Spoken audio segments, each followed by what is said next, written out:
নমস্কার বন্ধুরা, সবাইকে স্বাগত রাজদেশ কিচেনে। আজকে চলে এসেছি একদম অন্যতম এবং সবার পছন্দের একটা রেসিপি নিয়ে। অনেক দিন ভিডিও দেওয়া হয়নি। ভিডিও দেওয়ার না কারণ হচ্ছে আমার শারীরিক অসুস্থতা।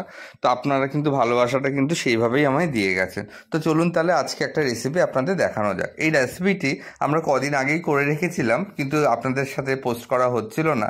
এটা খুবই সহজ একটা রেসিপি এবং বাড়িতে করে রাখলে 1 বছর পর্যন্ত আপনারা এটাকে স্টোর করে রাখতে পারেন। তো এটা হচ্ছে কাঁচা আমের একদম অন্যরকম আচার।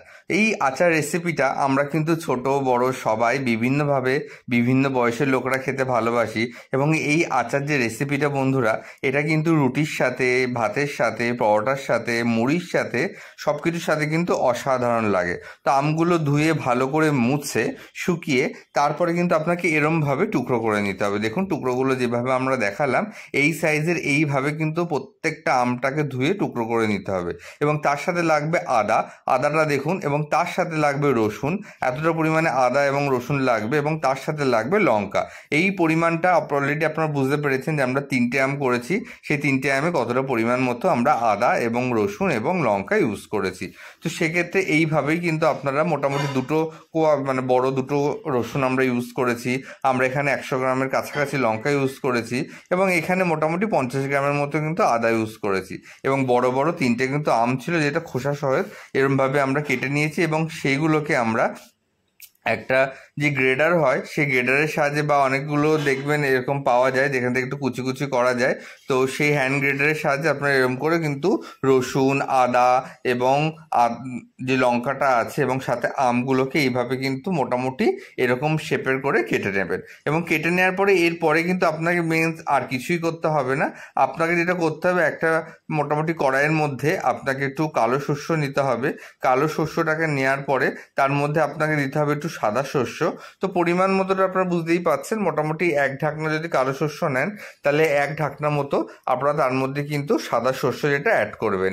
এই কালো শস্য এবং সাদা শস্য এই দুটো যদি এরম পরিমাণে সম পরিমাণে একটু ইউজ করেন, বা তখন কি হয়, এই যে মশলার টেস্টটা তাহলে এটা অনেকটা পরিমাণে সুন্দর হয়ে যায়। এছাড়া আপনার কড়াইতে হচ্ছে 2 চামচ মতো মেথি দিতে হবে, আপনাকে মোটামুটি 1 চামচ মতো জিরে দিতে হবে, 1 চামচ মতো আপনাকে এর মধ্যে মৌরি দিতে হবে, কয়েকটা আপনাকে এর মধ্যে ধনে দিতে হবে। তো ধনে, মেথি, তারপরে মৌরি সমস্ত কিছু আপনাকে এইভাবে শুকনো কড়াইতে ভালো করে নেড়ে চেড়ে নিয়ে এটাকে আপনাকে একটা ভাঙা ভাঙা পেস্ট করে নিতে হবে। মানে এটা কিন্তু অত্যাধিক মিহি একটা পেস্ট করা যাবে না, মানে এটা গরম কড়াইতে ভালো করে একটু নেড়ে একটু ঠান্ডা করে এটাকে আপনাকে একটু মিহি মিহি একটা ভাঙা ভাঙা পেস্ট করতে হবে। এবং এর মধ্যে কিন্তু আপনাকে ওই যেই শস্যটাও রেখেছিলেন সব একবারে দিয়ে কিন্তু পেস্টটা করে নিতে মানে কখনোই চেষ্টা করবেন না। শস্যর পেস্টটা আলাদা ঠান্ডা করে করবেন, এবং যে জিরে, ধনে, তারপরে মৌরি, মেথি এর যে পেস্টটা আছে সেই পেস্টটাকে মানে আলাদা করে গুঁড়োটাকে আপনারা করবেন। এবং গুঁড়োটা ভীষণ মিহি করার চেষ্টা করবেন না, মোটামুটি আপনারা করলেই হবে।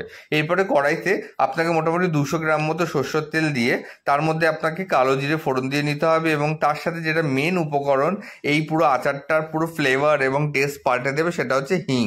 আপনাকে মোটামুটি 1 ঢাকনার মতো হিং দিতে হবে। হিংটা দিয়ে নাড়াচাড়া করার পরে আপনি যে আগে থেকে কেটে রাখা মানে আপনি যে কুচি করে রেখেছিলেন রসুনগুলো, সেইগুলো আপনাকে এর মধ্যে অ্যাড করে দিতে হবে। রসুনটা কুচিটাকে দিয়ে 1-1.5 মিনিট নাড়ার পরে আপনাকে যে আদাটাকে কুচি করে রেখেছিলেন সেটাকে কিন্তু এর মধ্যে দিতে হবে, এবং অনবরত নাড়তে থাকতে হবে যাতে সুন্দরভাবে তেলের সাথে চলে আসে। এবং এই তেলের মধ্যে কালো জিরে, হিং, আপনার যে আদা, রসুন এগুলো দেওয়ার পরে দেখবেন একটা সুন্দর ফ্লেভার, একটা সুন্দর গন্ধ চারিদিকে, অ্যারোমা চারিদিকে ছড়িয়ে গেছে। তারপরে এর মধ্যে আপনাকে পরিমাণ মতো হলুদ গুঁড়ো অ্যাড করতে হবে, এবং পরিমাণ মতো এর মধ্যে কাশ্মীরি লঙ্কার গুঁড়ো অ্যাড করতে হবে কালারের জন্য, এবং সামান্য পরিমাণে একটু লঙ্কার গুঁড়ো অ্যাড করতে হবে 1 চামচ মতো আপনার টেস্টটাকে ব্যালেন্স করার জন্য। এছাড়া এর মধ্যে 2 চামচ মতো আপনারা মানে লঙ্কার গুঁড়ো দেওয়ার পরে এর মধ্যে 2 চামচ মতো আপনারা নুন দিয়ে নেবেন, এবং স্বাদটাকে ব্যালেন্স করার মতো যে যেমন একটা টক ঝাল মিষ্টি আচার চাইছেন সেই ওয়াইজ ব্যালেন্স করে আপনারা চিনি দিয়ে দেবেন। আমরা এখানে মোটামুটি একটু টক আমটা ছিল তো 3 চামচ মতো চিনি দিয়েছি। তো সেক্ষেত্রে কিন্তু আমাদের একদমই মিষ্টি হয়েছিল না, একদম ব্যালেন্স একটা আচার হয়েছিল। তো আপনারা যদি মিষ্টিটা আরেকটু বাড়াতে চান তারা একটু বাড়িয়ে দিতে পারেন। এবং ভালোভাবে এই পুরোটাকে আপনাকে ভালো করে একটুখানি ভাজা ভাজা করে নিতে হবে। এরপরে কি করতে হবে বন্ধুরা, এর মধ্যে কিন্তু আপনাকে আমটাকে দিলে চলবে না। আপনাকে যে আমটাকে কুচি করে রেখে দিলেন তার মধ্যে এই লঙ্কা কুচিটাকে দিয়ে নিতে হবে। তার মধ্যে আপনাকে দিতে হবে এই শস্য, যেটা কালো শস্য এবং সাদা শস্য পাউডার করেছিলেন সেটা, এবং যেই আর একটা পাউডার রেডি করেছিলেন ধনে, জিরে, আপনার মৌরি, মেথি এগুলো দিয়ে, সেটা দিয়ে নিতে হবে। এবং এরপরে গরম গরম যে তেলটা, সেটা কিন্তু যে এতক্ষণ রেডি করলেন সেটাকে দিয়ে অনবরত আপনাকে নাড়তে থাকতে হবে। পরে নুনটা একটু কম হয়েছিল, আমরা এর মধ্যে একটু কিন্তু বিট নুন অ্যাড করেছিলাম। বিট নুনটা অ্যাড করলে কি হয়, এর টেস্টটা কিন্তু একটা ডবল পরিমাণে, দ্বিগুণ পরিমাণে বেড়ে যায়। এবং এটাকে ভালো করে এপাশ ওপাশ করে কিন্তু মিশিয়ে নিতে হবে। এবং এই দেখুন, আস্তে আস্তে যখনই মিশিয়ে নেবেন, আস্তে আস্তে কিন্তু আচারের টেক্সচারটা পাল্টাতে থাকবে এবং অত্যাধিক সুন্দর একটা টেক্সচারে পরিণত হবে। এবং এতে পরে আর সামান্য মতো একটু কিন্তু তেল অ্যাড করতে হবে। তারপরে কিন্তু আর জাস্ট এটাকে আপনাকে কাচের বয়মে ভরে আপনাকে এটাকে রেখে দিতে হবে। চেষ্টা করবেন সবসময় আচারটাকে কাচের বয়মে রাখার। এক্ষেত্রে কি হবে, আচারটা অনেক দিন পর্যন্ত ভালো থাকবে এবং এক্ষেত্রে আচারটা কিন্তু নষ্ট হবে না। আপনারা দীর্ঘদিন এটাকে রিজার্ভ করে রাখতে পারেন। দেখুন কত সুন্দর লাগছে আচারটাকে দেখতে, এবং খেতে এতটা সুন্দর হয়েছিল, এটা মোটামুটি 1 বছরের জন্য আমাদের স্টোর হয়ে থেকে যাবে। তো আপনারা কে কে আমের কোন কোন আচার বানিয়েছেন এবং কি কি আচার ভালো খান অবশ্যই জানাবেন। আম মানেই কিন্তু আমের আম তেল হতে পারে, আমের এই আচারটা হতে পারে, আমের মিষ্টি আচার হতে পারে, আমের টক ঝাল আচার হতে পারে। তো আম মানেই কিন্তু প্রচুর পরিমাণে আচার। আমরা সেই আচারগুলো করে কিন্তু আমরা বয়মে করে রেখে দিই এবং সারা বছর ধরে কিন্তু সেই আচারগুলো আমরা খেতে পারি, রুটি বা ভাত। আজকের রেসিপিটা যদি ভালো লেগে থাকে, আমাদের ফেসবুক থেকে দেখলে আমাদের ফেসবুকটাকে ফলো করে দেবেন, ইউটিউব থেকে দেখলে ইউটিউবটাকে সাবস্ক্রাইব করে দেবেন, এবং এই ধরনের নিত্য নতুন ভিডিওর জন্য অবশ্যই কিন্তু আমাদের পেজে নজর রাখবেন। আপনারা প্রচুর ভালোবাসা, প্রচুর সাপোর্ট দিচ্ছেন। এইভাবে প্রচুর ভালোবাসা এবং সাপোর্টের জন্য অনেক অনেক ধন্যবাদ বন্ধুরা। এইভাবে কিন্তু আমাদের পাশে থাকবেন। দেখুন কতটা লোভনীয় এবং কতটা ইয়াম্মি লাগছে এই আচারটা। এবং এটা কিন্তু যত দিন যাবে বয়মের মধ্যে মাঝে মধ্যে আপনারা রোদ্দুরে দেবেন, যত দিন যাবে আচারটার টেস্ট আর ফ্লেভার কিন্তু আস্তে আস্তে ইনহ্যান্স হতে থাকবে এবং এটা কিন্তু জাস্ট অসাধারণ লাগে। এবং যে এই আচারটা খেয়েছে সেই কিন্তু এই আচারটা আমাদের বাড়ি থেকে একটু একটু করে নিয়ে গেছে এবং এটা মোটামুটি 2বার বানানো হয়ে গেছে।